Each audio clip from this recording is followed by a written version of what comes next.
Hi, I'm Vanessa.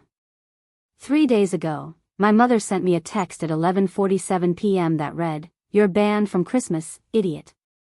Don't bother showing your ungrateful face." I stared at those words on my phone screen for exactly 2 minutes before I opened my banking app and canceled every single automatic payment tied to her name. The mortgage. The car note. The utilities. The credit cards I'd been paying off for her. The phone bill she was currently using to insult me. Gone. All of it. Within 40 minutes, my phone exploded with 66 missed calls. Before we jump back in, tell us where you're tuning in from, and if this story touches you, make sure you're subscribed because tomorrow, I've saved something extra special for you. But here's the thing nobody saw coming. That text message wasn't the beginning of this story. It was the ending of 6 years of financial manipulation, emotional blackmail, and a family that treated me like an ATM with a pulse. So what do you think happened when they realized the money had stopped and I wasn't answering anymore? I should have known something was wrong when my sister Kristin called me on a Tuesday afternoon. She never called on Tuesdays. Tuesdays were for her yoga class and her book club and whatever else people with trust funds and rich husbands do when they don't have to work for a living.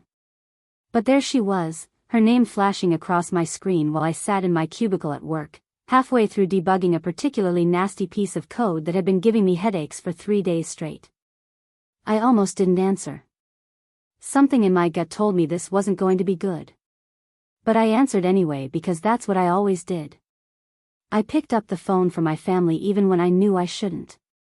"Vanessa, thank God," Kristin said, and I could hear that edge in her voice. That tone she used when she wanted something but was trying to pretend she didn't.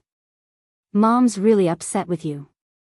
I closed my eyes and leaned back in my office chair. The fluorescent lights overhead buzzed like angry wasps. Around me, my coworkers typed away at their keyboards, blissfully unaware that my Tuesday was about to go completely sideways. "What did I do this time?" I asked, keeping my voice flat. I'd learned over the years that showing emotion only made things worse with my family. They fed off it like sharks smelling blood in the water. "You didn't RSVP for Christmas dinner," Kristin said, as if I'd committed some unforgivable sin. "Mom sent the invitation 3 weeks ago, Vanessa." 3 weeks. And you just ignored it. I pulled up my email on my other monitor and scrolled back through the messages. Sure enough, there it was.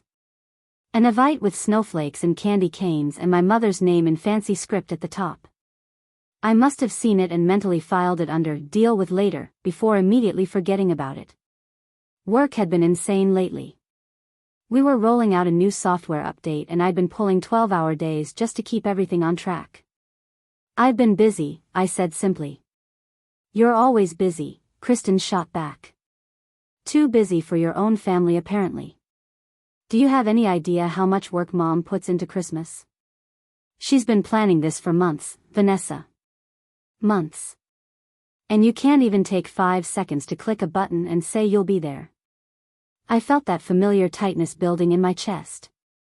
The same feeling I got every time my family decided to make me the villain in whatever drama they'd cooked up that week. "I'm sorry," I said, even though I wasn't. "I'll respond right now." "It's too late for that," Kristin said, her voice turning cold. "Mom's already hurt. You know how she gets. She's been crying all morning about how you don't care about the family anymore." I rubbed my temples, feeling a headache starting to bloom behind my eyes. "Kristin, I've been working 70-hour weeks. I'm sorry I forgot to RSVP to a Christmas party that's still 2 weeks away."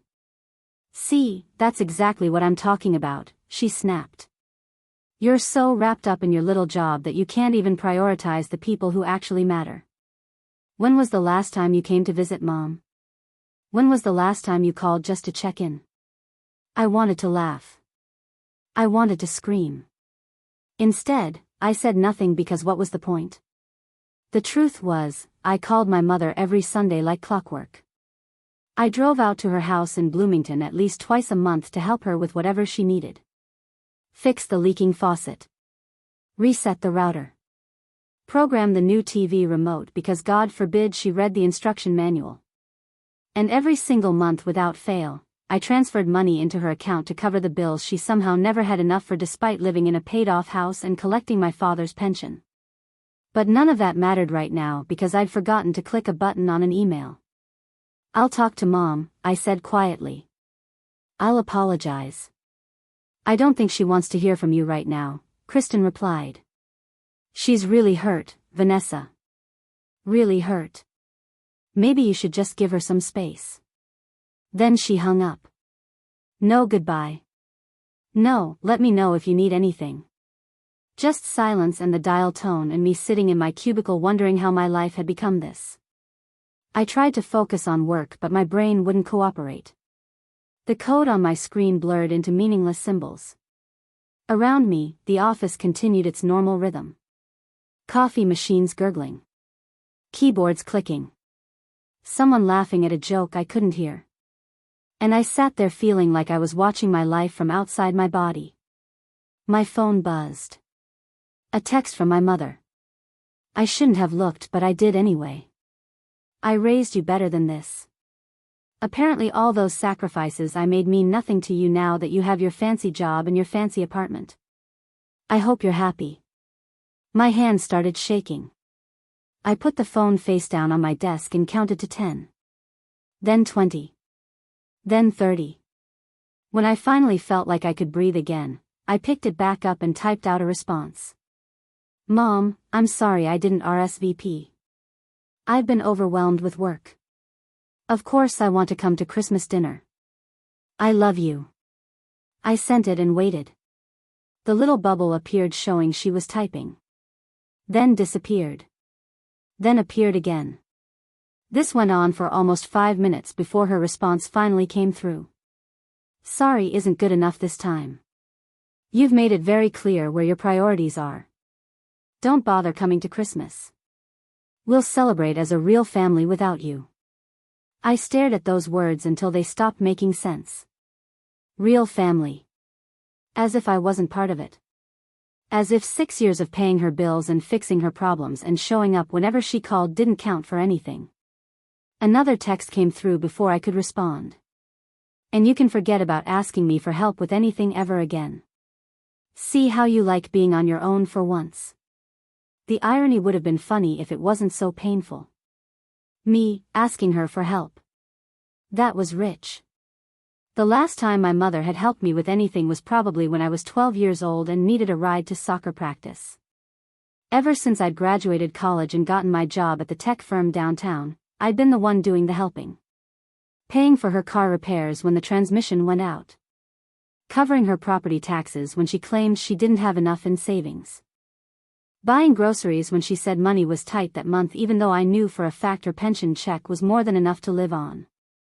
My coworker Jennifer poked her head over the cubicle wall. "You okay? You look like you're about to murder someone." "Family stuff," I said, managing what I hoped was a convincing smile. "You know how it is." She grimaced sympathetically. "Say no more. My mother-in-law just uninvited us from Thanksgiving because we couldn't make it to her birthday party last month. Families are the worst." After she disappeared back to her desk, I sat there staring at my phone. Part of me wanted to call my mother right then and there. Apologize again. Beg her to let me come to Christmas. Promise I'd be better about staying in touch. All the things I'd done 100 times before whenever she decided I'd disappointed her. But another part of me, a smaller, quieter part that I usually ignored, whispered something different. It said, let her be mad. It said, you don't deserve this. It said, maybe it's time to stop playing this game. I ignored that voice like I always did and went back to work. The week crawled by in a haze of tension and anxiety. I kept checking my phone, hoping my mother would text again and tell me she'd overreacted. That of course I was welcome at Christmas. That she loved me and we'd work this out like we always did. But the only messages I got were from Kristin, each one more passive-aggressive than the last. Mom's really devastated, by the way. She's been telling everyone how her youngest daughter is too important now to spend time with family. Tyler asked why you're not coming to Christmas. I told him you were too busy with work. He seemed sad. Hope you feel good about that. Greg and I are getting Mom an extra nice gift this year since she's been so upset. Maybe you should think about doing the same. If she even wants to hear from you. I didn't respond to any of them. What was I supposed to say? That I was sorry for existing? That I'd try harder to be the perfect daughter who never made mistakes and always put everyone else first? By Friday, I was exhausted. Not just from work but from carrying the weight of my family's disappointment like a stone around my neck. I left the office at 6, which was early for me these days, and drove home through the dark Minneapolis streets. The city was already decorated for Christmas. Lights strung across storefronts. Wreaths hanging from lampposts. Everyone getting ready to celebrate with their families while mine had decided I was no longer welcome. My apartment was in the North Loop, a converted warehouse space with exposed brick and huge windows that looked out over the city. I'd moved in 2 years ago, right after getting my promotion to senior developer. It was more expensive than I could probably afford. Preparing and narrating this story took us a lot of time, so if you are enjoying it, subscribe to our channel, it means a lot to us. Now back to the story. But I'd justified it by telling myself I deserved something nice after years of living in cramped studios and splitting cheap apartments with roommates. The truth was, I'd also justified it by telling myself that at least if I was paying too much in rent, I'd have a good excuse for why I couldn't give my mother even more money every month. That excuse had lasted about 3 weeks before she'd asked me to cover her car insurance and I'd said yes without hesitation. My roommate Lucia was in the kitchen when I walked in, stirring something that smelled like garlic and tomatoes. She looked up and immediately knew something was wrong. Oh, she said. What happened? I dropped my bag on the counter and collapsed onto one of the bar stools. My family uninvited me from Christmas. Lucia stopped stirring. They what? I gave her the whole story. The forgotten RSVP. Kristin's phone call. My mother's texts. The week of passive-aggressive messages from my sister. By the time I finished, Lucia was shaking her head in disbelief. Vanessa, she said slowly. Do you realize how insane that is? You forgot to RSVP to a party that's still 2 weeks away and they banned you from Christmas? I know, I said quietly. I should have just responded to the invitation. No, Lucia said firmly. That's not what I mean. I mean they're manipulating you. Again. Like they always do. I looked down at my hands. Lucia had been my friend since college. She'd watched my family's dynamics play out for years now and she'd never been shy about calling it what it was. But I'd always made excuses. That's just how they are. They don't mean it. Family is complicated. How much are you paying for your mom's bills right now? Lucia asked suddenly. I hesitated. Why does that matter? Because I'm your roommate and your friend and I know you transferred $2,000 to someone last week. I saw it when you were showing me that funny text on your phone and your banking app was still open. My face went hot. That was for her property taxes. Vanessa, Lucia said, her voice gentle now. Your mom lives in a paid-off house and gets a pension. Why is she constantly asking you for money? I didn't have a good answer for that. Or maybe I did and I just didn't want to say it out loud. She's on a fixed income, I said weakly. Things are expensive. She's getting older and it's hard for her to keep up with everything. Lucia came around the counter and sat on the stool next to mine. She took my hand and looked me straight in the eye. Your mom is 62 years old. She's not elderly. She's not disabled. She owns her house free and clear. She has a pension and Social Security. And yet somehow, you're paying her mortgage that doesn't exist, her car payment, her utilities, her credit cards, and God knows what else. Does that seem right to you? I pulled my hand away. You don't understand. She raised me by herself after Dad died. She sacrificed everything for us. The least I can do is help her out now that I can afford it. Helping out is one thing, Lucia said. Funding her entire lifestyle while she treats you like garbage is something else entirely. I felt tears prickling at the corners of my eyes and I hated myself for it. I was 28 years old. A senior software developer at a respected company. I had a college degree and my own apartment and a career I'd built from nothing. I wasn't supposed to cry because my mommy was mean to me. But God, it hurt. It hurt so much. Lucia must have seen something in my face because her expression softened.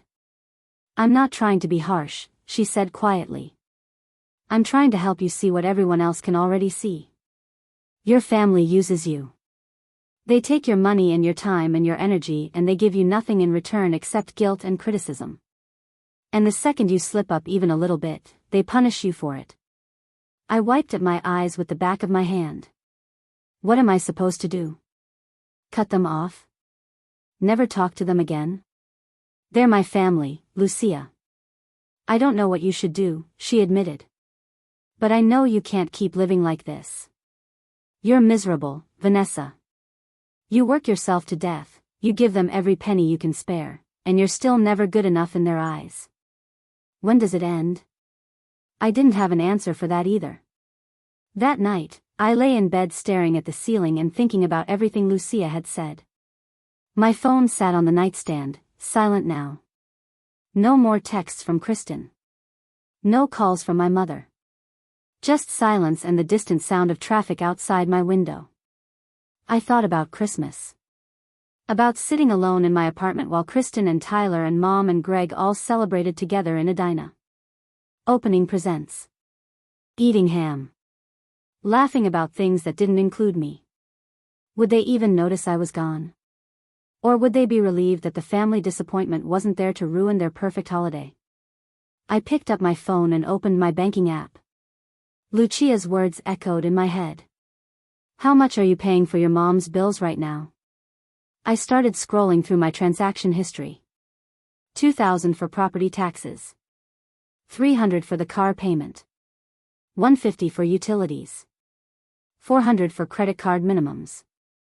$200 for her phone bill that apparently came with an unlimited data plan she absolutely needed. Another $600 for groceries and miscellaneous expenses throughout the month. Nearly $4,000. Every single month. For the past 6 years. I did the math in my head and felt physically sick. That was close to $300,000. $300,000 that could have gone toward my own savings. My own future. Maybe even a down payment on a house instead of throwing money away on rent every month. $300,000 and I was still the ungrateful daughter who didn't care about her family. My phone buzzed. A text from my mother at 11:47 p.m. You're banned from Christmas, idiot. Don't bother showing your ungrateful face. Something inside me snapped. I sat up in bed, my heart pounding, and opened my banking app. My hands weren't shaking anymore. They were steady. Calm. Clear about what needed to happen next. I canceled the automatic transfer for the mortgage payment that didn't exist. Canceled. The car payment. Canceled. The utilities. Canceled. The credit card payments. Canceled. The phone bill. Canceled. Every single automatic payment I'd set up over the years to make it easier for her to take my money without having to ask.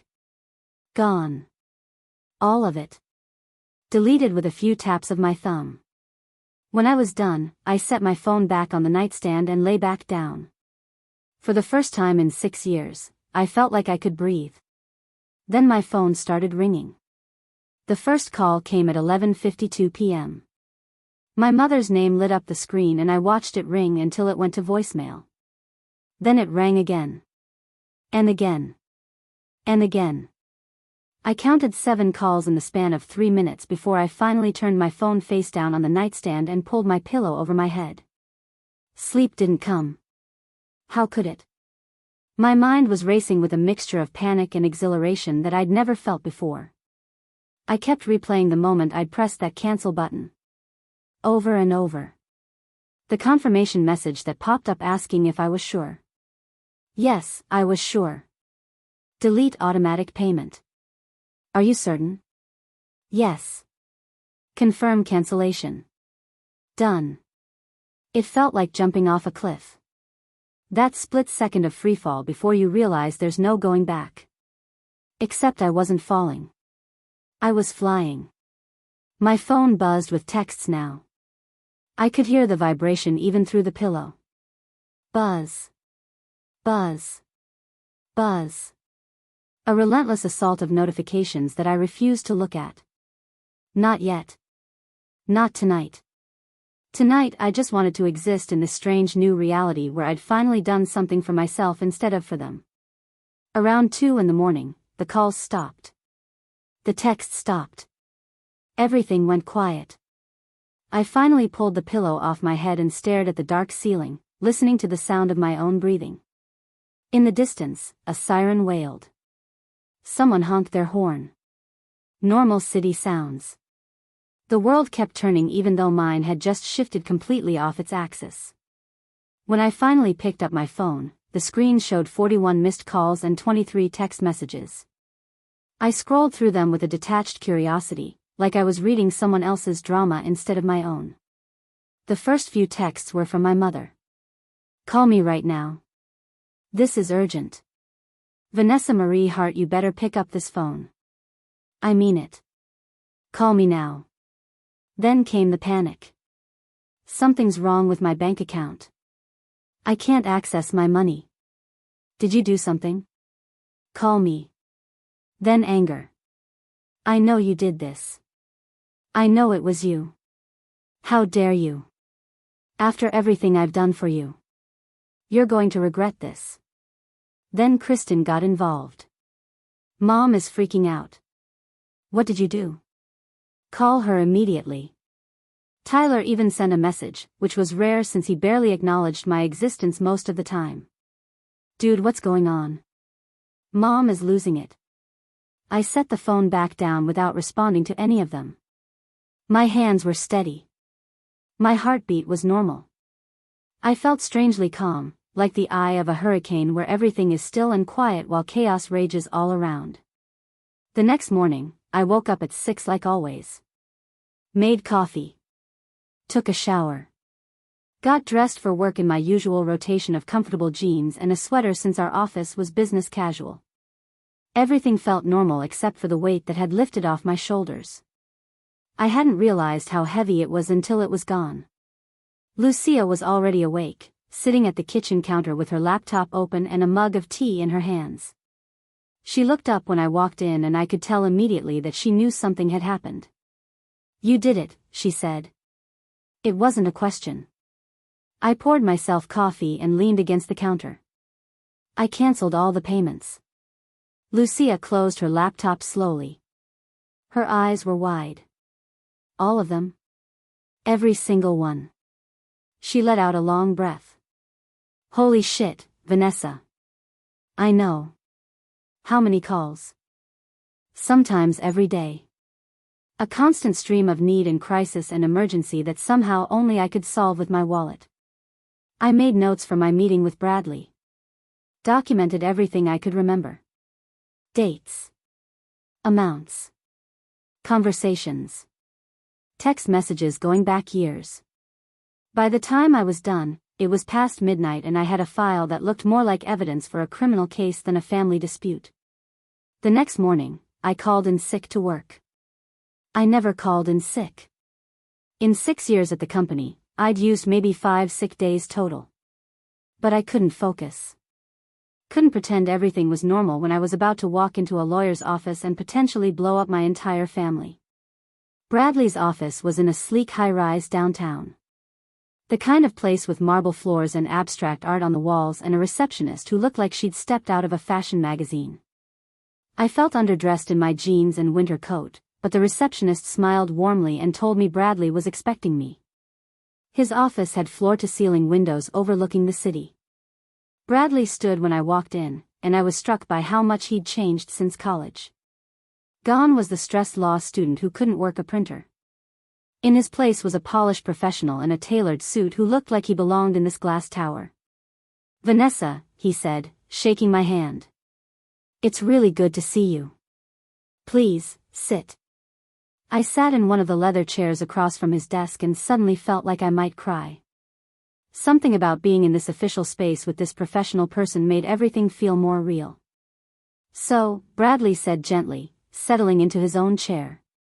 "Tell me what's going on." I told him everything. Started with the text message banning me from Christmas and worked backward through 6 years of financial support. The automatic payments. The constant emergencies. The guilt and manipulation. The way my family treated me like an obligation instead of a person. By the time I finished, I'd gone through half a box of tissues and Bradley was taking notes with a serious expression. "Okay," he said when I finally stopped talking. "First thing, you're not crazy and you didn't do anything wrong. What you described is financial exploitation. It's more common than you'd think, especially in family situations." "But I gave her the money willingly," I said. "She didn't force me." "Coercion doesn't always look like force," Bradley replied. "Emotional manipulation is still manipulation. Guilt is still a weapon. And based on what you're telling me, your mother has been using both to extract money from you for years." He pulled up something on his computer. "In Minnesota, financial exploitation of adults is taken pretty seriously. Now, your mother isn't technically elderly since she's under 65, but the principle is the same.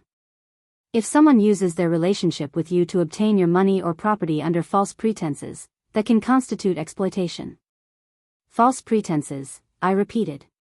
"Like pretending she needs help when she doesn't?" "Exactly. Does your mother actually need this money to survive? Or has she been living beyond her means because she knows you'll cover the difference?" I thought about the country club membership I'd seen on one of her credit card statements. The new furniture she'd bought last year. The vacation to Florida she'd taken with Kristin and Tyler while I worked overtime to help pay for it. "She doesn't need it," I said quietly. "She wants it." Bradley nodded. "That's an important distinction. Look, I'm not a family law specialist, but I can tell you this. You have no legal obligation to support your mother financially.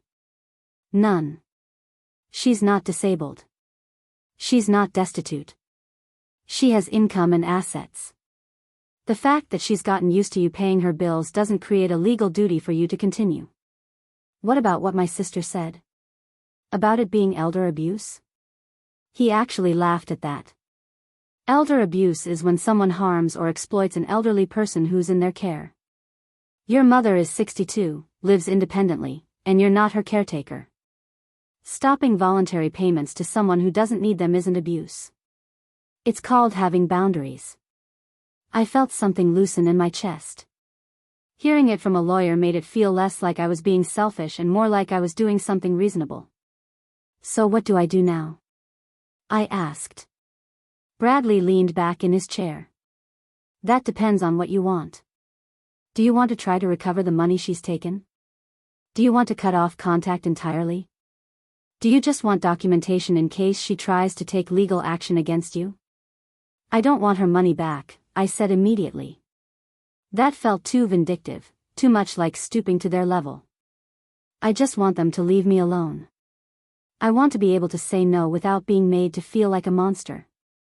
"Then my advice is to document everything. Keep records of all the money you've sent.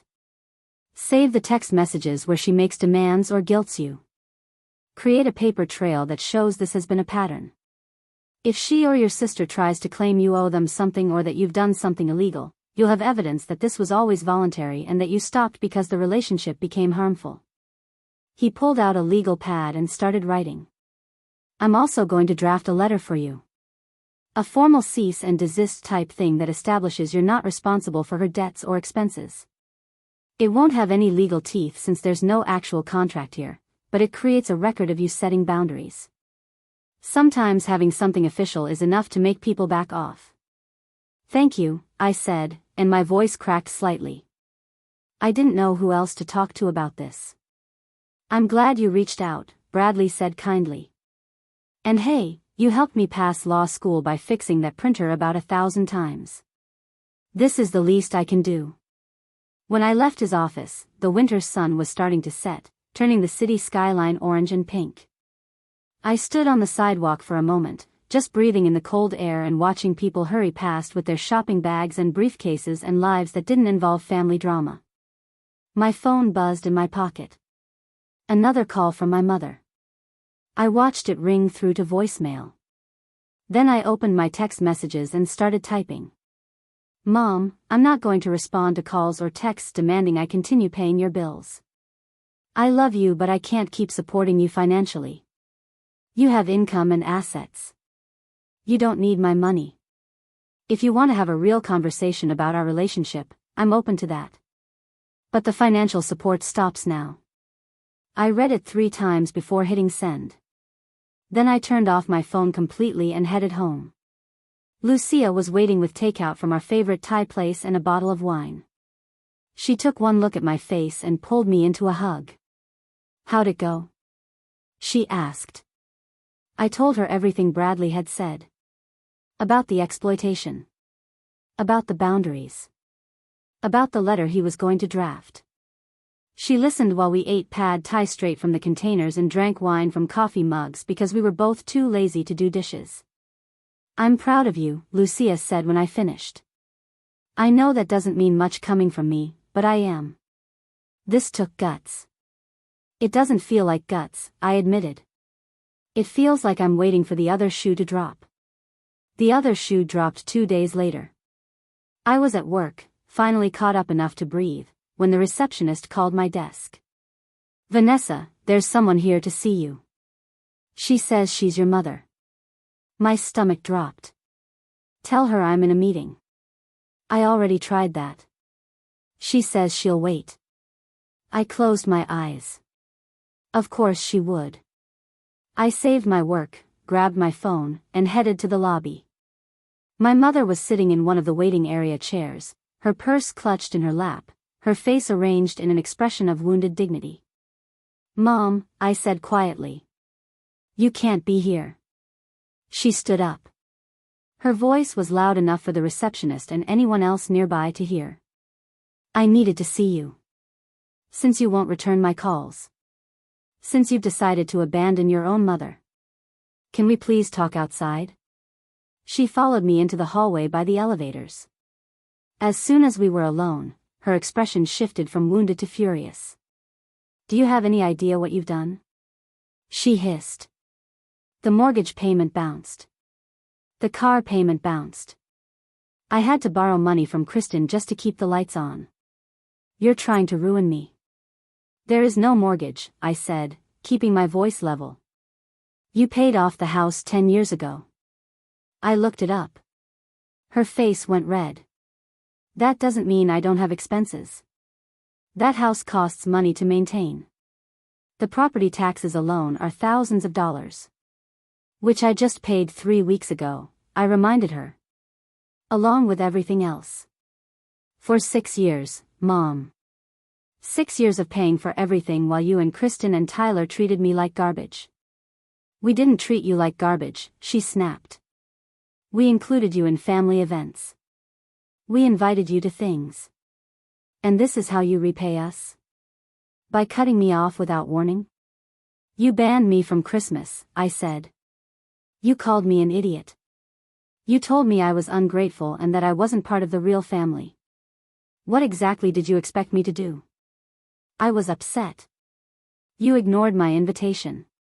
You made me look bad in front of everyone. I said things I didn't mean. But you did mean them, I said quietly. You've always meant them. Every time you've made me feel small. Every time you've dismissed my job or my life or my choices. You meant all of it. And I'm done pretending you didn't. She stared at me like I'd slapped her. Where is this coming from? You've never talked to me like this before. Maybe I should have. The elevator dinged behind us. A group of people from another company got out, chattering about lunch plans. My mother and I stood there in tense silence until they passed. I need that money, Vanessa, she said finally. Her voice had shifted again, back to the pleading tone that always worked before. I can't survive without it. You're all I have. You have a pension, I said. You have Social Security. You have a paid-off house. You don't need my money, Mom. You never did. How dare you, she breathed. After everything I sacrificed for you. After I raised you alone when your father died. After I gave up my own dreams so you could go to college and have this fancy career. And now you're going to lecture me about money? I gave up my own dreams so you could have opportunities. There it was. The trump card. The guilt bomb that never failed to make me crumble. Except this time, I didn't crumble. Dad's life insurance paid for college, I said. The GI Bill covered most of it. I worked 3 jobs to cover the rest. You didn't sacrifice anything for my education, Mom. I earned it myself. She took a step back like I'd physically pushed her. I could see her recalculating. Trying to figure out which approach would work now that the usual tactics were failing. Fine, she said coldly. If that's how you want it. But don't come crying to me when you need help someday. Don't expect your family to be there for you after you abandoned us. I never abandoned you, I said. I just stopped letting you use me. She turned and walked toward the elevator. Before she pressed the button, she looked back at me one more time. You're going to regret this, Vanessa. Mark my words. Then she was gone, and I was standing alone in the hallway, shaking but still standing. I went back to my desk and sat there for 10 minutes just trying to breathe normally. My hands were shaking. My heart was pounding so hard I could feel it in my throat. Jennifer looked over from her cubicle with concern written all over her face, but I just shook my head. Not now. I couldn't talk about it now. Instead, I pulled up my email and started working through the backlog that had piled up while I was dealing with family drama. Code reviews. Bug reports. Meeting requests. Normal work things that didn't involve guilt or manipulation or mothers showing up at my office to shame me in front of my colleagues. Around 3 in the afternoon, my phone rang. Kristin. I almost didn't answer, but something told me I needed to hear whatever she had to say. I stepped into an empty conference room and closed the door. What the hell is wrong with you? Kristin said without preamble. No hello. No how are you? Just straight into attack mode. Hello to you too, I replied. Mom came to your office? Are you serious right now? You humiliated her in front of your coworkers. She was crying so hard when she got to my house that I thought something terrible had happened. Something terrible did happen, I said. She showed up at my workplace to harass me about money that isn't hers. Money you promised her, Kristin shot back. Money she's been depending on for years. You can't just cut someone off like that without warning. I can actually, I said, surprised by how calm my voice sounded.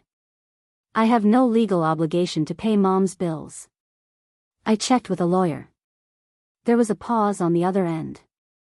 You got a lawyer involved? Over this? Over financial exploitation, I corrected. Which is what this is. Mom has been taking my money for years under false pretenses. She doesn't need it. She just wants it. False pretenses, Kristin repeated, her voice dripping with disdain. Jesus Christ, Vanessa. She's our mother. She raised us. She deserves to be comfortable in her retirement. Then you pay for her comfort, I said. You and Greg make plenty of money. You live in that huge house in Edina with your perfect life and your perfect kids. If Mom needs financial help so badly, why don't you give it to her? We have our own expenses, Kristin said defensively. The kids' school. The mortgage. Greg's student loans. We can't just throw money around like you can. I almost laughed at that. Like I could throw money around. Like I hadn't been living paycheck to paycheck for years despite making a decent salary because every spare dollar went to Mom's manufactured emergencies. I'm done with this conversation, I said. If Mom needs money, she can get a part-time job. Or she can downsize to a cheaper house. Or she can actually budget the income she already has instead of spending it on country club memberships and vacations. How do you know about the country club? Kristin demanded. I've been paying her credit card bills for 6 years, I reminded her. I see every charge. Another pause. Then Kristin's voice went cold in a way I'd never heard before. You know what? Fine. Don't help Mom. But don't expect to be part of this family anymore either. We don't need someone who's going to turn on us the second things get inconvenient. This isn't about inconvenience, I started to say, but she'd already hung up. I sat in that empty conference room for a long time after the call ended. The afternoon sun streamed through the windows, casting long shadows across the table. Outside, the city continued its normal rhythm. People working. Living. Existing without the weight of toxic family dynamics crushing them. Was I turning on my family? Or was I finally standing up for myself after years of being walked on? The question circled in my mind like a dog chasing its tail. No matter which way I looked at it, I couldn't make myself feel guilty anymore. I just felt tired.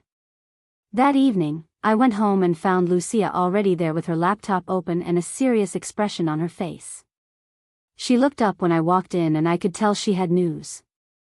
So I did some digging, she said without preamble. Called in a favor from my friend who works in property records. What kind of digging? Your mom's house. She refinanced it 4 years ago. Took out a home equity line of credit for $80,000. I felt like the floor had dropped out from under me. What? Lucia turned her laptop to show me official documents. Property records. Loan paperwork. All of it public information if you knew where to look. The house isn't paid off, Vanessa. She's been borrowing against it. And based on these payment schedules, she's been using your money to make the minimum payments. I sank onto the couch, my mind racing. 4 years ago. That would have been right around the time she'd started telling me the property taxes had gone up dramatically. When she'd started needing help with more and more expenses. When the emergencies had become constant instead of occasional. What did she use the $80,000 for? I asked. Lucia clicked through a few more documents. Looks like $30,000 went to pay off credit cards. The rest is harder to track, but I'd guess lifestyle expenses. Maybe some to Kristin or Tyler. It's not like she was investing it. I put my head in my hands. So she lied. About everything. The paid-off house. The tight budget. All of it. I'm sorry, Lucia said quietly. I know this doesn't make it easier. But it did make it easier in a way. Because now I knew for certain that this wasn't about a mother struggling to make ends meet. This was about someone who'd been living beyond their means and using me as a personal bank account to fund it. I need copies of everything, I told Lucia. Send it all to me. I'm taking it to Bradley tomorrow. Already done, she said, gesturing to her laptop. I forwarded you the entire file an hour ago. The next morning, I was at Bradley's office before 9. He took one look at the property records and let out a low whistle. This changes things, he said, spreading the documents across his desk. She took out a substantial loan and never told you. That's financial fraud if she was using your money to service this debt under the pretense that the house was paid off. Can I get that money back? I asked, even though part of me didn't care about the money anymore. I just wanted acknowledgement that what happened was wrong. Possibly, Bradley said.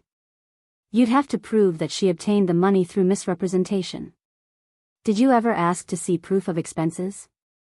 Bank statements? Bills? I shook my head. I trusted her. She's my mother. I didn't think I needed proof. That's what makes family exploitation so insidious, he said gently. The people who hurt us most are the ones we trust not to. Look, you could pursue this legally. File a civil suit for fraud and misrepresentation. But that's going to be expensive and time-consuming and emotionally draining. You need to decide if that's really what you want. I thought about it. Sitting in a courtroom across from my mother. Presenting evidence of her lies and manipulation. Watching her face as the truth came out. Part of me wanted that vindication desperately. But another part just wanted peace. What if I just want her to leave me alone? I asked. Can you make that happen without a lawsuit? I can draft a formal demand letter, Bradley said. We lay out what we know. The loan. The misrepresentation. The years of payments under false pretenses. We make it clear that if she continues to harass you or make false claims about you, you're prepared to take legal action. Most people back off when they realize there's a paper trail. Do it, I said. Whatever you need to write. Just make it stop. He started typing immediately, occasionally asking me questions about dates and amounts. Within an hour, he had a 3-page letter that laid out the facts in cold, legal language. Reading it felt like watching my family implode in slow motion. I'm going to send this certified mail, Bradley said. So we have proof she received it. In the meantime, I'd recommend blocking their numbers. All of them. Your mother, your sister, your brother. Anyone who's going to try to guilt you or manipulate you. Block my family, I repeated. The words felt surreal. Vanessa, he said seriously, leaning forward. These people are not treating you like family. They're treating you like a resource. You don't owe them access to you just because you share DNA. You have a right to protect yourself. That night, I sat on my couch with my phone in my hands and a glass of wine on the table. Lucia had gone out with friends, giving me space to do what I needed to do. The apartment was quiet except for the hum of the heater and the occasional sound of traffic outside. I pulled up my mother's contact first. My finger hovered over the block button for a long time. This felt so final. So irreversible. But then I thought about her showing up at my office. Her voice in that hallway telling me I'd regret standing up for myself. Her face when I'd called her out on her lies. I pressed block. Then Kristin. Block. Tyler. Block. Just like that, I'd severed the last threads connecting me to my family. No more calls. No more texts. No more manipulation disguised as love. Just silence and space and the possibility of building a life that belonged to me. The following week was strange. I kept expecting my phone to ring with another emergency or crisis or demand. But it stayed silent. The blocked numbers meant I never even saw the attempts to contact me. It was like they'd ceased to exist. Work became my refuge. I threw myself into a new project that required all my focus and creativity. My boss commented that I seemed different somehow. More engaged. I didn't tell her it was because I wasn't spending half my mental energy managing family drama anymore. During lunch one day, Jennifer asked if everything was okay with my family situation. I'd never told her the details, but she'd been there when my mother showed up at the office. It's handled, I said simply. We're not in contact anymore. She nodded slowly. Sometimes that's the healthiest option. My brother and I haven't spoken in 5 years. Best decision I ever made. Does it get easier? I asked. Not talking to them? Jennifer considered the question. Yes and no. You stop waiting for the other shoe to drop eventually. Stop jumping every time your phone rings. But there are moments when it hits you that they're just gone from your life. Holidays are weird. Birthdays are weird. You have to build new traditions that don't include them. I thought about Christmas coming up in less than a week. My first Christmas alone. No family dinner. No gift exchange. No pretending everything was fine while tension simmered under the surface. Just me and maybe Lucia if she didn't have other plans. It should have felt sad. Instead, it felt like relief. On December 23rd, a certified letter arrived at my apartment. I signed for it with a sense of dread, already knowing what it probably was. Inside was a response from my mother's lawyer. Apparently, she'd lawyered up too. The letter was full of legal language, but the gist was clear. My mother denied all wrongdoing. Claimed I had voluntarily supported her and was now trying to back out of my moral obligations. Suggested that my accusations of fraud were defamatory and could result in a countersuit. Demanded that I retract all statements and resume financial support or face legal consequences. I read it twice and then called Bradley. "Don't panic," he said immediately when I told him about the letter. "This is exactly what I expected. It's an intimidation tactic. They're hoping you'll fold rather than fight." "Will we have to fight?" "Only if they actually file suit, which I doubt they will. Think about it from their perspective. If this goes to court, all those property records become evidence. All your bank statements showing years of transfers. Every text message where she made demands. They don't want that exposure any more than you do. So what do I do?" "Nothing," he said firmly. "We already sent our letter. We established the facts. Now we wait and see if they're actually willing to make this public or if they're just bluffing." Waiting turned out to be harder than taking action. Every day I checked my mailbox expecting another threatening letter. Every time someone knocked on my door, I tensed up thinking it might be a process server. But days passed and nothing happened. Christmas Eve arrived cold and clear. Snow had fallen overnight, coating Minneapolis in white. The city looked like a postcard. Peaceful and perfect. I woke up in my apartment with no obligations and no family obligations and no drama. Just another day off work. Lucia had gone to her parents' place in Chicago for the holiday. She'd invited me to come along, but I'd declined. I wasn't ready to witness someone else's functional family dynamic yet. Instead, I spent the day in my pajamas, binge-watching movies I'd been meaning to see for months and eating Chinese takeout straight from the containers. My phone stayed silent. No calls from blocked numbers. No desperate messages from family members I'd cut off. Just genuine peace and quiet for the first time in weeks.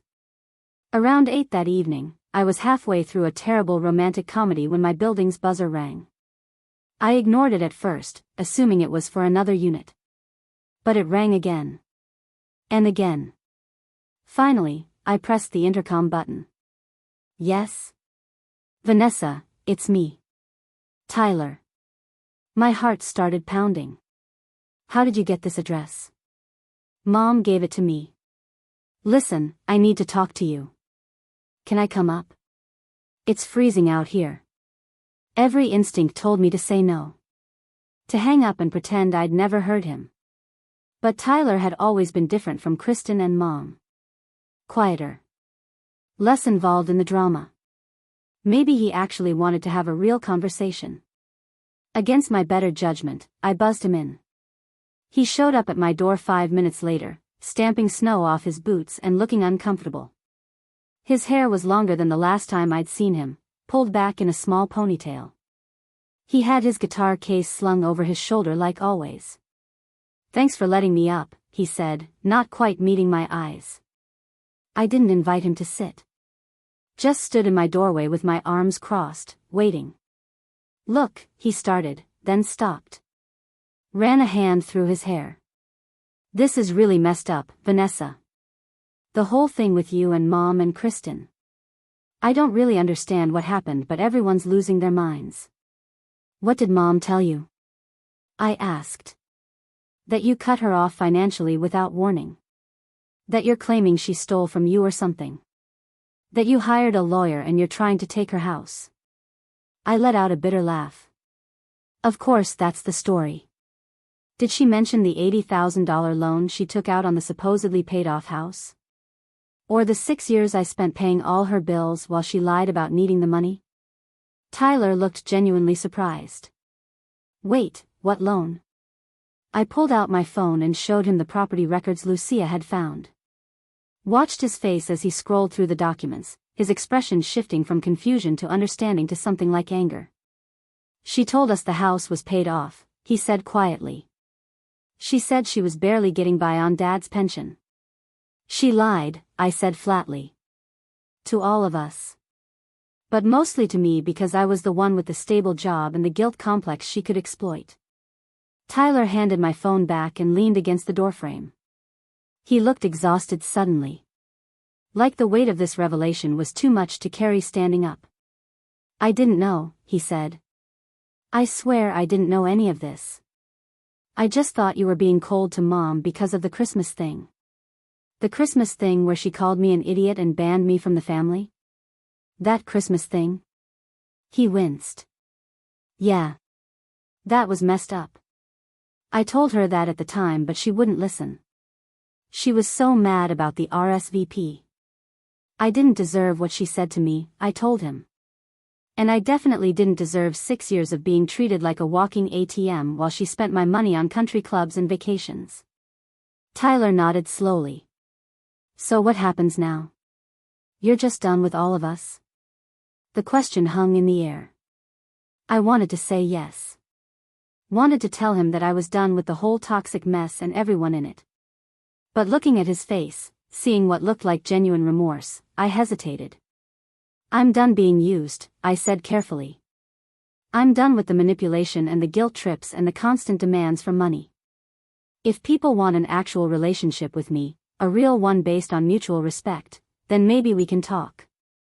But if they just want access to my bank account, then yes, I'm done. Tyler was quiet for a long moment. Then he said, for what it's worth, I'm sorry. I should have noticed what was happening. Should have said something. I was just so wrapped up in my own stuff that I didn't pay attention. What's your own stuff? I asked, genuinely curious. Last I heard you were still trying to make it as a musician. He laughed, but there was no humor in it. Yeah, that's not going great. I've been sleeping on Mom's couch for 8 months now because I can't afford rent anywhere. Been working part-time at a coffee shop and playing gigs that pay in drink tickets. Living the dream. Did Mom charge you rent?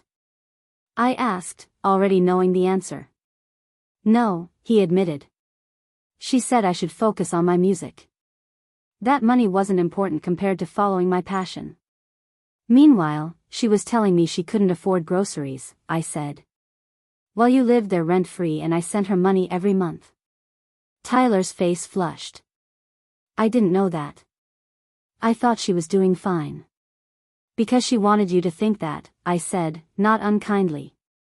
She wanted you and Kristin to see her as this selfless mother who was struggling but managing. And she wanted me to see her as helpless, so I'd keep sending money. Different stories for different kids depending on what she needed from us. That's really messed up, Tyler said quietly. We stood there in awkward silence for a moment. Then Tyler shifted his guitar case on his shoulder and said, I should probably go. I just wanted to tell you that I don't think you're a bad person for what you did. I think Mom's been lying to all of us for a long time. Thanks, I said, and I meant it. Even if nothing else came from this conversation, having one family member acknowledge that I wasn't the villain felt like something. Tyler started to leave, then turned back. Hey, if you ever want to grab coffee or something. Just the two of us. No Mom or Kristin or family drama. Just siblings talking. I'd like that. Maybe, I said noncommittally. Let's see how things shake out first. After he left, I sat on my couch for a long time thinking about that conversation. Tyler wasn't blameless in all this. He'd benefited from Mom's manipulation just like Kristin had, living rent-free while I paid the bills. But at least he seemed willing to acknowledge the truth when confronted with it. That was more than I could say for the others. Christmas Day came and went quietly. I slept late, made myself a fancy breakfast, and spent the afternoon reading a book I'd been saving for when I had time. No stress. No obligations.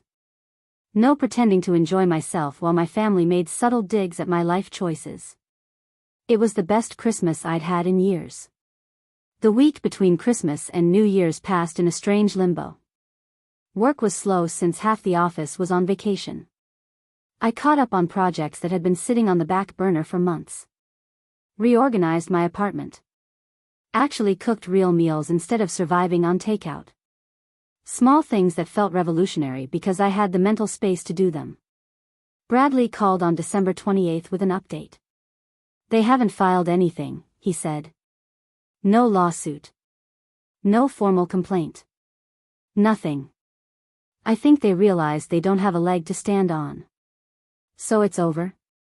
I asked, almost not daring to believe it. For now. Keep the blocks in place. Don't engage if they try to contact you through other means. But yeah, I think they've backed down. I should have felt relieved. Instead, I felt hollow.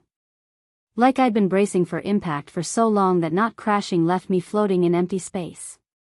What was I supposed to do now? Just move on with my life as if the past 6 years hadn't happened? As if my entire family hadn't imploded over money and lies? Lucia got back from Chicago on the 29th. She took one look at me and declared we were going out for New Year's Eve whether I wanted to or not. No arguments. No excuses. We were going to ring in the new year like normal people instead of trauma survivors hiding in our apartment. I don't really feel like celebrating, I told her. Too bad, she replied cheerfully. You've spent the last month dealing with family drama and legal threats. You deserve one night of not thinking about any of it. We're going to that party Marcus is throwing. You're going to drink champagne. You're going to count down to midnight. And you're going to start the new year without all that weight on your shoulders. She was right, of course. She usually was. The party was at Marcus's loft in the warehouse district. The kind of casual gathering where people brought their own drinks and socialized without agenda. I knew about half the people there from work. The other half were friends of friends. Everyone was friendly without being intrusive. No one asked about my family or why I seemed quieter than usual. Around 11, I found myself on Marcus's balcony with Jennifer. The city stretched out below us, lights glittering in the cold night air. We could hear the party inside, music and laughter mixing together into white noise. This year was rough for you, Jennifer said. It wasn't a question. That's putting it mildly, I agreed. She sipped her drink. I meant what I said before. About cutting off my brother. It was the hardest thing I ever did but also the best. There's this moment about 6 months in where you realize you're actually okay without them. That you've been carrying them your whole life and now you can finally just be yourself. When did you cut him off? I asked. 5 years ago. He'd been borrowing money from me for years. Always had some emergency or crisis. Always promised to pay me back. Never did. One day I just looked at my bank account and realized I couldn't afford my own life because I was funding his. So I stopped. Did he take it badly? Oh, spectacularly, Jennifer said with a dry laugh. Showed up at my apartment drunk. Called me every name in the book. Told our entire family I'd abandoned him in his time of need. Made me out to be the villain. But you know what? I survived it. And eventually people figured out he was the problem, not me. Do you ever regret it? I asked quietly. She thought about it for a long moment. Sometimes I miss the idea of having a brother. The fantasy of what that relationship could have been if he wasn't who he is. But do I regret protecting myself from someone who was hurting me? No. Never. Inside, someone started counting down from 60. We went back in to join the group. Everyone was gathered in the living room, drinks raised, voices getting louder as the seconds ticked away. 10. 9. 8. 7. I looked around at these people who weren't my family but who'd shown me more genuine care in one evening than my actual family had in years. 6. 5. 4. 3. 2. 1. Happy New Year erupted through the room. People hugged and kissed and cheered. Lucia grabbed me in a tight hug and whispered, "This is your year. I can feel it." I hugged her back and let myself believe it might be true. The first week of January brought a cold snap that made Minneapolis feel like the surface of an alien planet. The kind of cold that hurt your face when you stepped outside. That made your car cry in protest when you tried to start it. I worked from home most of that week, grateful for remote flexibility and heated blankets. On January 4th, my building manager Mr. Kozlowski knocked on my door. I opened it to find him holding a large envelope with my name on it. This came certified mail, he said, handing it over. Wanted to make sure you got it personally. My stomach dropped. Another legal letter. Another threat. Another attempt to pull me back into the drama I'd worked so hard to escape. I thanked him and closed the door, staring at the envelope like it might explode. Inside was a thick stack of papers. But not from a lawyer. From the bank. My mother's bank, specifically. A notice that Diane Hart had defaulted on her home equity line of credit. That the property at her address was now in pre-foreclosure status. That all interested parties were being notified of the pending action. I read it 3 times trying to understand why I was receiving this notice. Then I saw my name listed as a co-signer on the original loan documents. My signature. My social security number.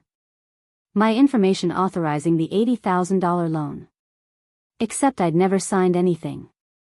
Never authorized anything. Never even knew the loan existed until Lucia had found it in the public records. My hand started shaking as the implications sank in. My mother hadn't just lied about needing money. She'd committed identity fraud. Used my information to secure a loan. And now that she couldn't make the payments without my money, the bank was coming after everyone whose name was on that paperwork. I called Bradley immediately. He answered on the second ring. I need you to tell me this isn't as bad as I think it is, I said, and proceeded to explain the foreclosure notice. He was quiet for a long moment. Then he said, "How fast can you get to my office?" 30 minutes later, I was sitting across from him while he examined the loan documents with a forensic accountant he'd called in for a second opinion. The accountant was a woman named Patricia who wore reading glasses on a chain and had the demeanor of someone who'd seen every financial crime imaginable. "This is fraud," Patricia said flatly, pointing to the signature page. "This isn't even a good forgery. The handwriting doesn't match your signature on other documents. The application was filed from an IP address that traces back to your mother's home internet. And look at this. She listed your employment information but got your job title wrong and underestimated your salary by about $20,000. Can they come after me for this?" I asked. "The bank?" Patricia looked at Bradley. "Technically, yes. Your name is on the loan. But once we prove the signature is forged and you never consented to this debt, they'll have to pursue your mother exclusively. You'll need to file a police report for identity theft. Get it on record that this was done without your knowledge or consent." "A police report," I repeated. "Against my own mother." "She committed a crime," Bradley said gently. "Multiple crimes actually. Identity theft. Fraud. Forgery. This isn't a family dispute anymore, Vanessa. This is criminal." I felt numb. Somewhere in the back of my mind, I'd known things were bad. Known my mother had crossed lines. But this was different. This was concrete evidence of deliberate criminal activity. Using my identity. Stealing my credit. Putting me at financial risk without my knowledge. "What happens if I file the report?" I asked. "The police will investigate," Bradley explained. "They'll compare signatures. Track the IP addresses. Interview your mother. If they find sufficient evidence, which they will, they'll likely press charges. Identity theft is a felony in Minnesota. She could go to jail."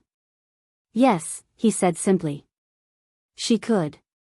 I stood up and walked to the window. Bradley's office overlooked downtown Minneapolis.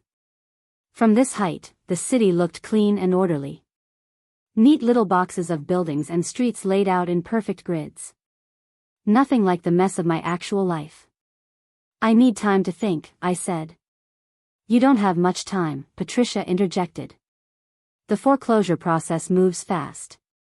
If you wait too long to establish that this debt isn't yours, it'll damage your credit. Could affect your ability to get loans in the future. Buy a house. Even rent apartments in some cases." "How long do I have?" "A week, maybe 2 before this really starts showing up on your credit reports," she said. "I'd recommend filing the police report today. Right now, actually. The sooner we can document this, the better. Bradley stood and came to stand next to me at the window. I know this is hard, he said quietly. But you need to protect yourself. Your mother made choices that put you at risk. You didn't do anything wrong by refusing to keep paying for those choices. I thought about everything that had led to this moment. The text message on Christmas. The canceled payments. The confrontation at my office. Tyler's visit.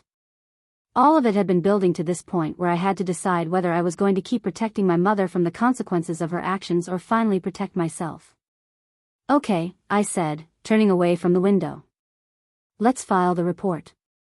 The police station was less dramatic than I expected. No grim interrogation rooms or intimidating detectives. Just a regular office with fluorescent lights and cheap coffee where a tired-looking officer named Detective Sarah Brennan took my statement. She listened to everything without interrupting. Made notes in a small pad. Asked clarifying questions about dates and amounts and documentation. When I finished, she sat back and studied me with an expression I couldn't quite read. This is hard, she said finally. Reporting a family member always is. But you're doing the right thing. I see cases like this more often than you'd think. Parents using their kids' identities. Usually, they tell themselves it's not really stealing because it's family. That somehow it doesn't count. Will you arrest her? I asked. Not immediately, Detective Brennan said. First, we'll investigate. Verify your claims. Compare the signatures like you mentioned. Talk to the bank. Once we have solid evidence, we'll bring her in for questioning. Depending on what she says and what our investigation turns up, charges may be filed. And then what? Then it goes through the court system. She could potentially face multiple felony charges. Identity theft. Fraud. Forgery. If convicted, she's looking at significant fines and possibly prison time, though first-time offenders often get probation if they cooperate and show remorse. I signed the formal complaint with hands that felt disconnected from my body. Watched Detective Brennan make copies of all my documentation. Listened to her explain the next steps and the timeline. All of it felt surreal, like I was watching someone else's life fall apart instead of my own. When I walked out of that police station, the cold hit me like a physical blow. I stood on the steps for a moment, just breathing in the frozen air and trying to process what I'd just done. I'd filed criminal charges against my own mother. Officially started a process that could send her to prison. My phone rang. An unknown number. I almost didn't answer, but something made me pick up. Vanessa? It was Kristin's voice, but different. Scared. Is it true? Did you really file a police report against Mom? Word travels fast, I said flatly. She called me crying. Said you're trying to send her to jail over nothing. That you're making up lies about fraud. I'm not making up anything, I said. She forged my signature on an $80,000 loan. Used my identity without my permission. That's a crime, Kristin. There was a long silence. Then Kristin said in a small voice, I didn't know she did that. Neither did I until the foreclosure notice showed up at my door. Vanessa, she can't go to jail. She's our mother. Kristin's voice broke. Please. There has to be another way to handle this. She could have handled it by not committing identity theft, I said. She could have handled it by being honest about her finances. She could have handled it by treating me like a daughter instead of a bank account. But she didn't. So now we're here. What do you want from us? Kristin asked desperately. Money? An apology? What will make you drop this? I want her to face consequences for what she did, I said. For once in her life, I want her to be held accountable instead of making it everyone else's problem. That's what I want. You're really going to do this, Kristin said. You're really going to destroy our family over money. She destroyed it first, I replied. I'm just refusing to go down with the ship. I hung up before she could respond. My hands were shaking again, but not from fear this time. From anger. From exhaustion. From 6 years of being told I was the problem when all I'd ever done was try to help. That evening, I sat in my apartment and wrote down everything I could remember. Every conversation about money. Every time Mom had claimed she couldn't afford something. Every transfer I'd made. Every lie she'd told. I documented it all in a detailed timeline that stretched back years. Lucia came home around 8 and found me surrounded by papers and bank statements. She didn't say anything, just made us both tea and sat down next to me on the floor. I filed a police report, I told her. Mom forged my signature on a loan. Used my identity. Now she's in foreclosure and the bank thinks I'm responsible. Lucia was quiet for a moment. Then she said, "Good. Good. Good that you're protecting yourself. Good that she's facing consequences. Good that you're not just absorbing this like you've absorbed everything else. She could go to jail." "She committed a felony," Lucia said firmly. "Multiple felonies. That's not on you. That's on her." "I know," I said. "But it still feels awful." "Of course it does," Lucia replied. "Because you're a good person who loves her mother despite everything. But love doesn't mean letting someone destroy you. Sometimes love means drawing a line and saying this far and no further." We sat there on the floor surrounded by evidence of years of exploitation. Outside, the city hummed with life. People living their normal lives. Fighting their own battles. Carrying their own burdens. I wasn't special or unique. I was just another person trying to figure out how to survive a family that should have protected me but chose instead to use me. The next few days were quiet. Too quiet. I kept expecting something to happen. Another call from Kristin. A visit from Mom. Something. But there was nothing. Just silence and the normal rhythm of work and life. Detective Brennan called on January 9th. "We've completed the initial investigation," she said. "The signature analysis confirms forgery. The IP records show the loan application was filed from your mother's address. The bank has also provided additional documentation that supports your claims. We have enough to move forward with charges." "What happens now?" I asked. "We'll bring her in for questioning in the next few days. Give her a chance to explain. But based on the evidence, I expect we'll be filing formal charges. You'll need to come in to sign some additional paperwork. And you should prepare yourself for the possibility that this is going to get worse before it gets better." "Worse how?" "Your family is going to be angry," she said bluntly. "They're going to blame you for whatever consequences your mother faces. And the media sometimes picks up cases like this. Identity theft between family members makes for compelling headlines. You might want to prepare for some public attention." That thought hadn't even occurred to me. The idea of strangers reading about my family dysfunction in the newspaper or online made me feel physically ill. But what choice did I have? Let my mother get away with fraud? Absorb the debt and the damaged credit and pretend none of this happened? "I understand," I said. "Thank you for the warning." After that call, I sat at my kitchen table for a long time just staring at nothing. This was really happening. My mother was going to be arrested. Charged with felonies. Possibly convicted and sentenced. All because I'd finally said no to being exploited. Part of me wanted to call Detective Brennan back and drop the whole thing. Say I'd made a mistake. That it was all a misunderstanding. That I'd signed the papers and just forgot. Anything to stop this train that was barreling down the tracks toward inevitable disaster. But I didn't make that call.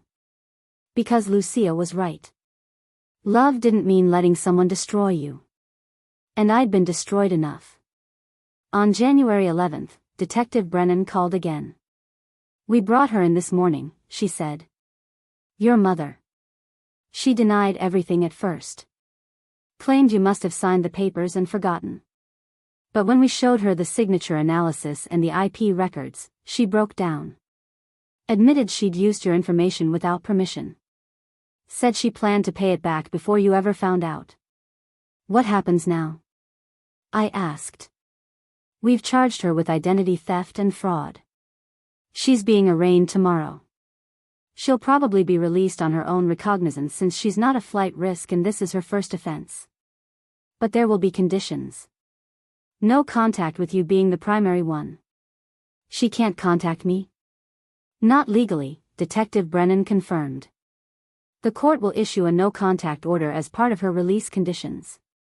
If she tries to reach out to you directly, she'll be in violation and could face additional charges. I should have felt relieved. Instead, I just felt sad. My own mother couldn't legally speak to me because she'd committed crimes against me. That was my family now. Court orders and criminal charges and no contact provisions. There's one more thing, Detective Brennan said, her voice gentler now. The prosecutor wants to know if you'd be willing to testify if this goes to trial. You don't have to decide right now. But it's something to think about.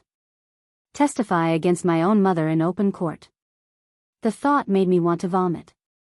I'll think about it, I managed to say. That night, I had the first nightmare. In it, I was back at my mother's house but it was empty. No furniture. No pictures on the walls. Just echoing rooms and my mother's voice calling my name from somewhere I couldn't reach. I woke up at 3 a.m. with my heart racing and tears on my face. Lucia heard me and came into my room. She didn't ask questions. Just climbed into bed next to me and held me while I cried. We stayed like that until the sun came up and it was time to pretend everything was normal again. The news broke on January 13th. Local woman charged with defrauding own daughter. The article was small, buried in the Metro section of the paper, but it was there. My name wasn't mentioned, thank God. Just my mother's. Diane Hart, 62, of Bloomington. Charged with identity theft and fraud. Allegedly forged daughter's signature on home equity loan. The comments section was predictably awful. People judging without knowing the full story. Some calling my mother a monster. Others saying I must have done something to deserve it. A few speculating about what kind of daughter files criminal charges against her own mother. I stopped reading after the first dozen comments. It didn't matter what strangers thought.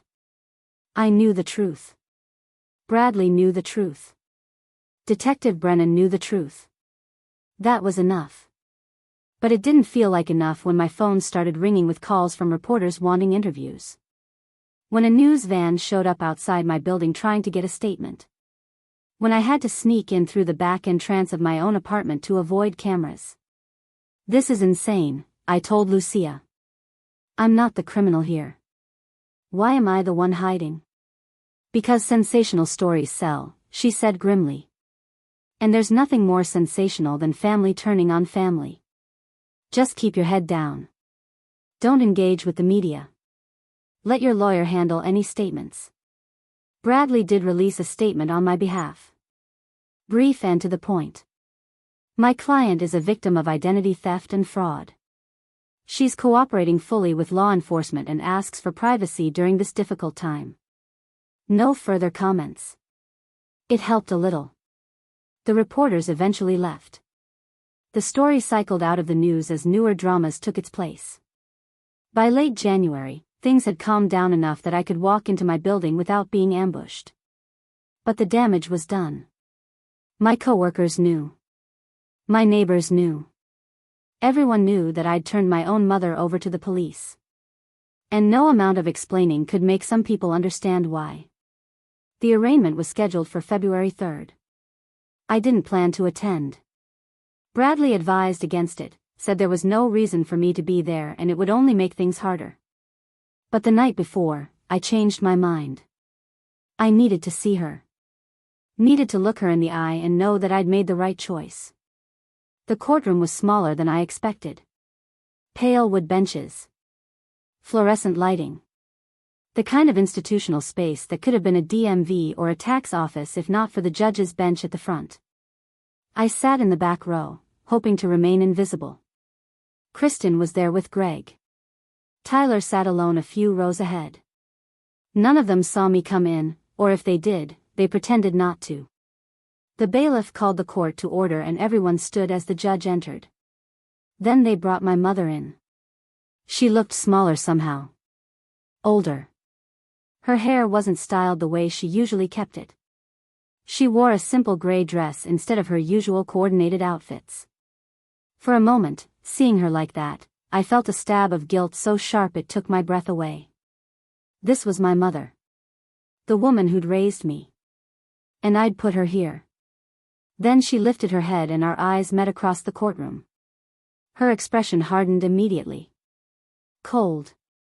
Angry. Betrayed. She stared at me with such hatred that I had to look away. Any guilt I'd felt evaporated under that gaze. This wasn't remorse. This wasn't a mother realizing she'd hurt her daughter. This was rage that I dared to fight back. The arraignment itself was quick. The prosecutor read the charges. Identity theft in the first degree. Fraud. My mother's lawyer, a public defender who looked fresh out of law school, entered a plea of not guilty. The judge set a trial date for April and released my mother on her own recognizance with the conditions Detective Brennan had mentioned. No contact with me.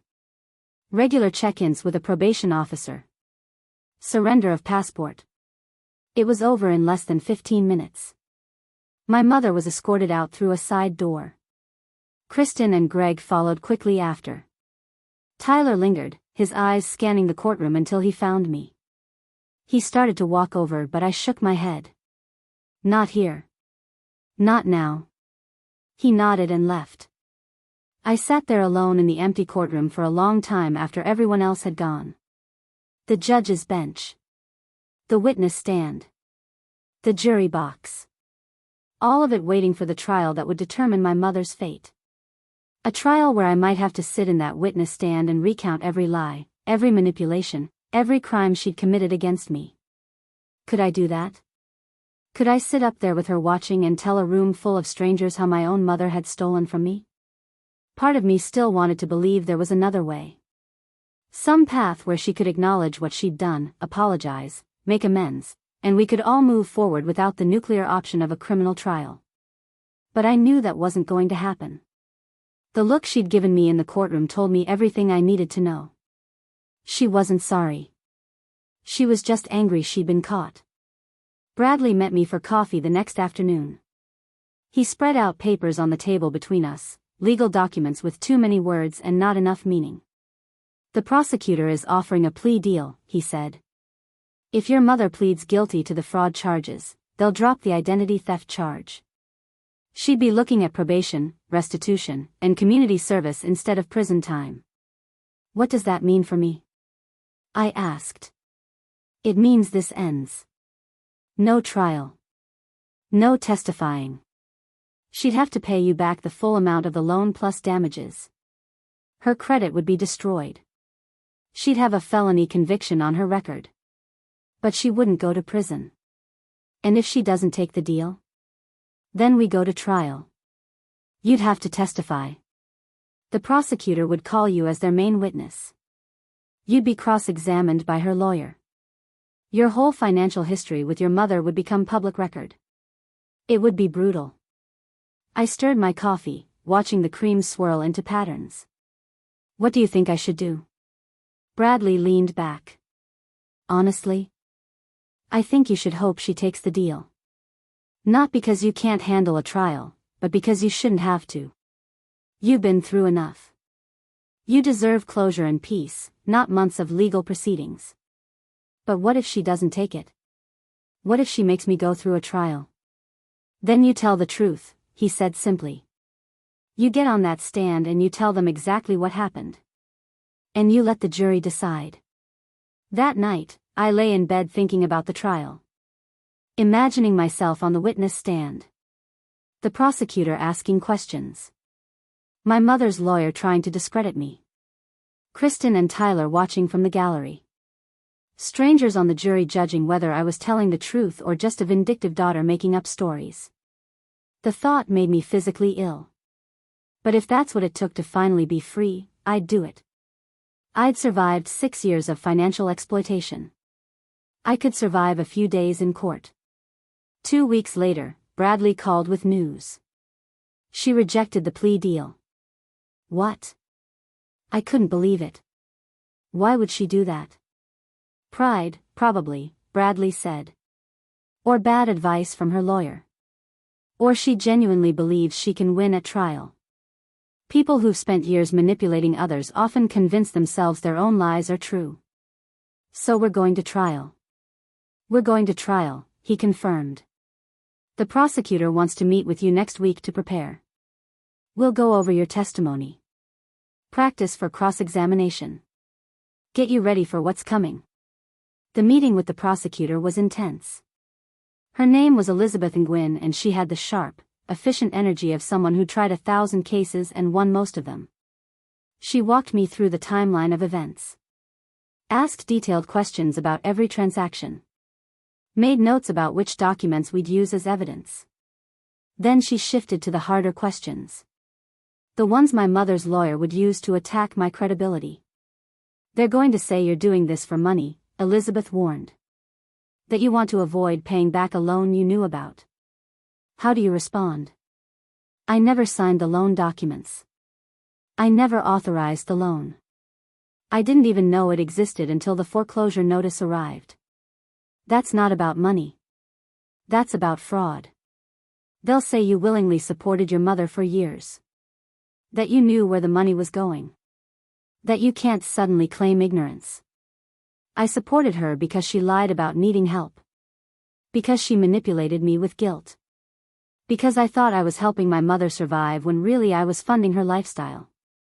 Once I learned the truth, I stopped. That's not a crime. What she did is. Elizabeth smiled slightly. Good. That's the energy you need. Confident but not aggressive. Hurt but not vindictive. The jury needs to see you as a victim who fought back, not someone seeking revenge. We practiced for hours. She played the role of my mother's lawyer, asking brutal questions designed to make me doubt myself. Why didn't you check the property records sooner? Why did you keep sending money if you were so concerned? Isn't it true you resented your mother's relationship with your siblings? Haven't you had conflicts with your family for years before this? Each question felt like a knife. But I answered them all. Calmly. Clearly. Truthfully. By the end of the session, Elizabeth seemed satisfied. You're going to be fine, she said. Just remember, the evidence is on our side. The forged signature. The IP records. The bank statements. All of that speaks for itself. Your testimony just puts a human face on the numbers. The weeks leading up to the trial were surreal. Life continued in its normal patterns. I went to work. Ate meals. Saw friends. But underneath everything was this constant awareness that in a few weeks, I'd be sitting in a courtroom deciding my mother's fate. Tyler called in late March. We hadn't spoken since the arraignment, but seeing his name on my phone didn't trigger the same panic as seeing Kristin's or Mom's would have. Hey, he said when I answered. I know we're not supposed to talk, but I needed to reach out before the trial. You know about the no-contact order, I reminded him. If she finds out you called me, she could get in trouble. She's already in trouble, he said flatly. Look, I just wanted you to know that I believe you. About the loan. About everything. Kristin's still defending Mom, but I'm not. What she did was wrong. Thank you, I said quietly. That means more than you know. Are you going to testify? If I have to, yes. He was quiet for a moment. I don't think I can watch that. I'm sorry. I know that makes me a coward, but I can't sit in that courtroom and watch you and Mom tear each other apart. I understand, I said, and I did. Tyler had always been the one who tried to stay out of family conflicts. The peacekeeper who wanted everyone to just get along. Asking him to pick a side was asking him to go against his nature. For what it's worth, he said, I hope you win. I hope you get everything you're owed and then some. And I hope someday we can have a relationship that isn't poisoned by all this. Me too, I said. The trial started on April 15th. I arrived at the courthouse an hour early, dressed in a simple navy suit that Bradley had helped me pick out. Professional but not flashy. Serious but not cold. The kind of outfit that said I was a credible witness without trying too hard. The courtroom was fuller this time. Journalists in the back rows. Curious observers who had nothing better to do. Kristin and Greg in their usual spot. My mother at the defense table with her lawyer, refusing to look in my direction. The jury selection took all morning. 12 people plus alternates, all ordinary citizens called to decide whether my mother was a criminal. I watched them file in, trying to read their faces. Would they understand? Would they see through my mother's inevitable lies and manipulation? Or would they think I was just an ungrateful daughter trying to get revenge? Elizabeth's opening statement was direct and damning. She laid out the facts. The forged signature. The hidden loan. The years of financial exploitation. The defendant, she said, looking directly at the jury, systematically defrauded her own daughter. Used her identity without consent. Stole her financial security. And when confronted with the truth, showed no remorse. Only anger that she'd been caught. My mother's lawyer, a woman named Janet Foster, took a different approach. This is a family dispute, she told the jury. Not a criminal matter. Ms. Hart genuinely believed her daughter had consented to help with family finances. Yes, there were irregularities with the loan paperwork, but that was a misunderstanding, not fraud. What we have here is a daughter who regrets being generous and is now trying to criminalize her mother's financial struggles. The prosecution called their witnesses first. A bank officer who testified about the loan application. A forensic document examiner who confirmed the signature was forged. Detective Brennan, who walked the jury through the investigation. Each one building the case piece by methodical piece. Then it was my turn. Walking to the witness stand felt like moving through water. Everything was too slow, too bright, too real. I placed my hand on the Bible and swore to tell the truth. Then I sat down and faced the courtroom full of strangers and family and my mother, who was finally forced to look at me. Elizabeth started with the easy questions. My name. My occupation. My relationship to the defendant. Then she moved into the timeline. When had I first started sending money to my mother? How much? How often? Did I know about the loan? I answered each question clearly. Mechanically. Reciting facts like I was reading a grocery list instead of describing years of exploitation. The automatic transfers. The constant emergencies. The guilt and manipulation that had kept me trapped. Then Elizabeth showed me the loan documents. Is this your signature? No. Did you authorize anyone to sign on your behalf? No. When did you first learn this loan existed? When the foreclosure notice arrived at my apartment in January. Elizabeth introduced the documents as evidence. Then she asked the harder questions. How did you feel when you discovered what your mother had done? Betrayed, I said. And stupid. I'd spent 6 years trusting her. Helping her. Believing I was doing the right thing. Finding out it was all based on lies made me question everything. Did you ever consent to supporting your mother financially? I consented to helping when she claimed to need it. I didn't consent to funding a lifestyle she couldn't afford. I didn't consent to having my identity stolen. And I definitely didn't consent to being made responsible for a debt I never agreed to. Elizabeth nodded. No further questions. Then it was Janet Foster's turn. She approached the witness stand with a sympathetic smile that didn't reach her eyes. Ms. Hart, she began, you've painted quite a picture of your mother as this manipulative villain. But isn't it true that you had a contentious relationship with your family long before these financial issues arose? We had conflicts, I admitted. Most families do. Isn't it true that you often felt overshadowed by your siblings? That you resented your brother's success? I felt overlooked sometimes, yes. But that has nothing to do with fraud. You claim you didn't know about the loan. But you were paying your mother's bills. You had access to her financial information. Are we really supposed to believe you never noticed a loan payment? The loan payments were coming from my transfers, I said. She was using my money to pay the loan I didn't know about. That's the whole point. Janet moved to a different angle. You stopped paying your mother's bills very suddenly. On the same night she uninvited you from Christmas. Isn't that suspicious timing? It was the breaking point, I said. Years of being treated badly finally culminated in that text message. I realized I was being used and I stopped allowing it. Or you were angry and vindictive, Janet suggested. And you decided to punish your mother by cutting her off and then filing false charges when she couldn't pay her debts. Nothing I've said is false, I replied, keeping my voice steady. The signature analysis proves I didn't sign those documents. The IP records prove the application came from her house. The bank statements prove she used my money without my full knowledge or consent. Those are facts, not vindictiveness. Janet tried a few more approaches. Questioning my memory. Suggesting I'd exaggerated my mother's manipulation. Implying I was financially motivated. But each time, I calmly referred back to the evidence. The documents. The timeline. The facts that couldn't be argued away. Finally, she ran out of questions. I was excused from the stand. Walking back to my seat, I felt Elizabeth's hand briefly squeeze my shoulder. You did great, she whispered. The rest of the trial blurred together. Character witnesses for both sides.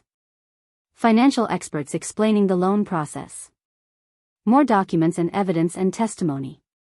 Through it all, my mother sat at the defense table looking wounded and small. Playing the victim even as the evidence piled up against her. On the third day, both sides gave closing arguments. Elizabeth was fierce and precise, hammering home the evidence of fraud. Janet was emotional, appealing to the jury's sympathy for a mother who'd made mistakes but didn't deserve to be criminalized by her own daughter. Then it went to the jury. We were told deliberations could take hours or days. Bradley advised me to go home, get some rest, wait for the call. But I couldn't leave. I sat in the hallway outside the courtroom, drinking terrible coffee from a vending machine and trying not to think about what would happen if they found her not guilty. 4 hours later, the jury came back. We filed into the courtroom. The judge asked if they'd reached a verdict. The foreperson, a middle-aged man in a cardigan, stood and said they had. On the charge of fraud in the first degree, how do you find? Guilty. On the charge of identity theft in the first degree, how do you find? Guilty. The courtroom erupted in murmurs. Kristin gasped. My mother's face went white. I just sat there, feeling nothing at first. Then slowly, like ice melting, relief began to spread through my chest. It was over. The jury had believed me. The evidence had spoken. My mother was guilty, not just in my mind but in the eyes of the law. Sentencing was scheduled for 3 weeks later. My mother was taken into custody immediately pending the hearing. As they led her out, she finally looked at me. Not with anger this time. With something worse. Defeat. Like she'd finally realized the daughter she'd always underestimated had beaten her.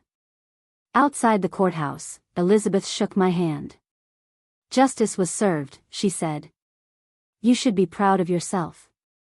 But I didn't feel proud. I felt hollow. Empty. Like I'd won a war but lost something irreplaceable in the process. The sentencing hearing was quieter. Less dramatic.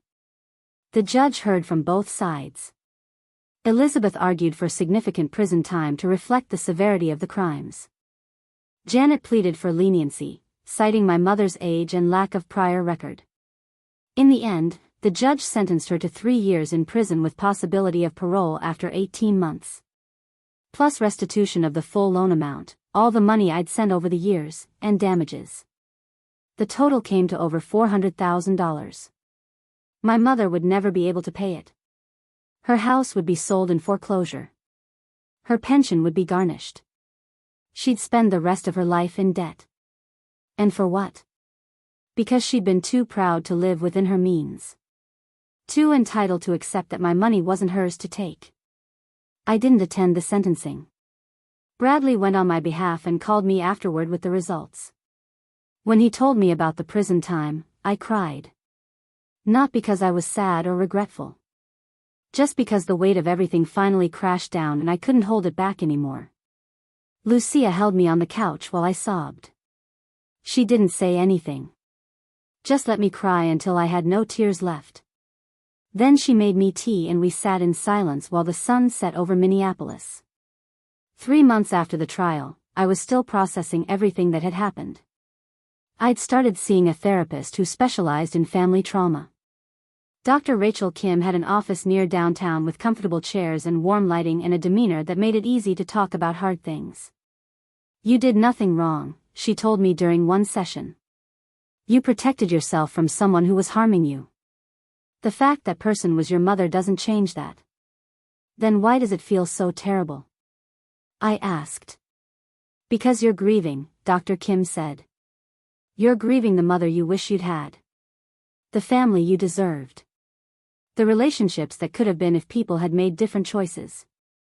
That grief is real and valid even though you made the right decision. Slowly, I started to rebuild. I changed my phone number. Closed old bank accounts and opened new ones. Created new passwords. All the small steps required to truly separate from someone who'd been entangled in every aspect of my life. Work helped. My boss gave me a new project that required all my focus. I threw myself into coding and problem solving and the comforting logic of systems that made sense. My coworkers stopped asking about the trial. Stopped treating me like I was fragile. I was just Vanessa again.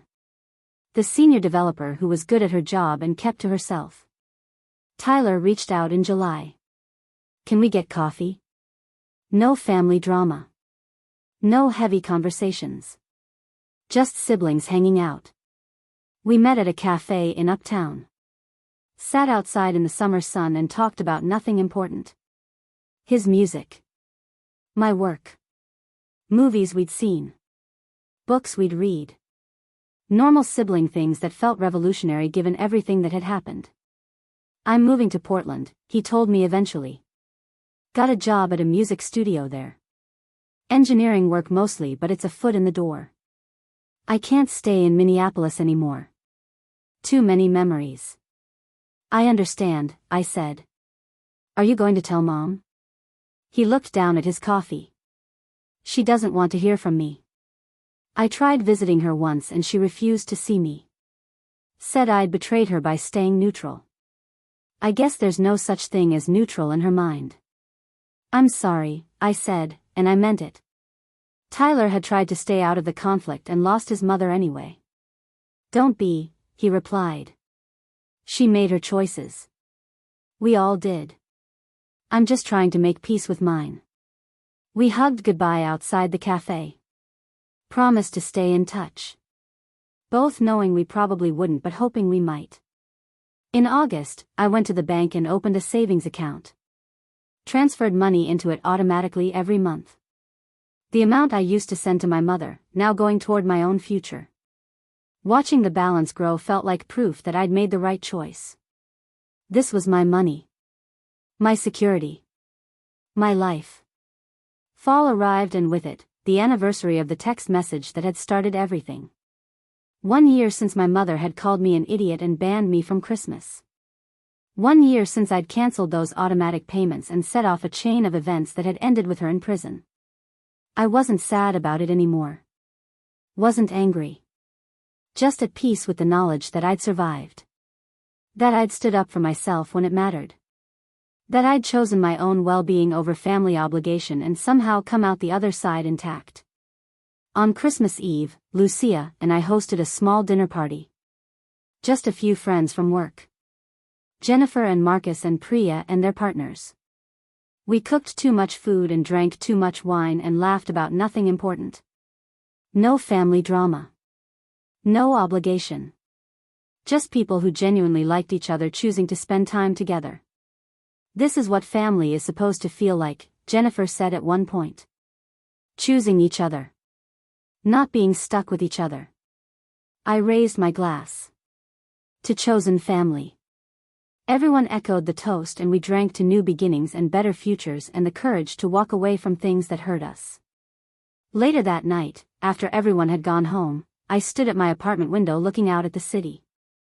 The lights twinkled like stars. The streets were quiet under a fresh layer of snow. Everything looked clean and new and full of possibility. My phone sat silent on the counter. No desperate calls. No manipulative texts. No family demanding things I couldn't give. Just peace. Just freedom. Just me building a life that actually belonged to me. I thought about my mother in prison. About Kristin in her house in Edina probably hosting some elaborate holiday party. About Tyler in Portland starting over in a new city. We'd all gone our separate ways, scattered by choices and consequences none of us could take back. Maybe someday there would be reconciliation. Maybe Tyler and I would build something real. Maybe even Kristin would eventually understand. But maybe not. And I was finally okay with that uncertainty. Because I'd learned the most important lesson. That protecting yourself isn't selfish. That boundaries aren't betrayal. That sometimes the most loving thing you can do is walk away from people who refuse to treat you with basic human decency. I picked up my phone and opened my notes app. Typed out a list of goals for the new year. Things I wanted to do. Places I wanted to visit. Dreams I'd put on hold because I was too busy funding someone else's life. The list grew longer and longer, filled with possibilities I'd never allowed myself to consider before. Then I set the phone down and went to bed. Tomorrow would be Christmas. My second Christmas alone. But this time, I wasn't mourning what I'd lost. I was celebrating what I'd gained. My freedom. My peace. My future. All mine at last. Up next, you've got 2 more standout stories right on your screen. If this one hit the mark, you won't want to pass these up. Just click and check them out.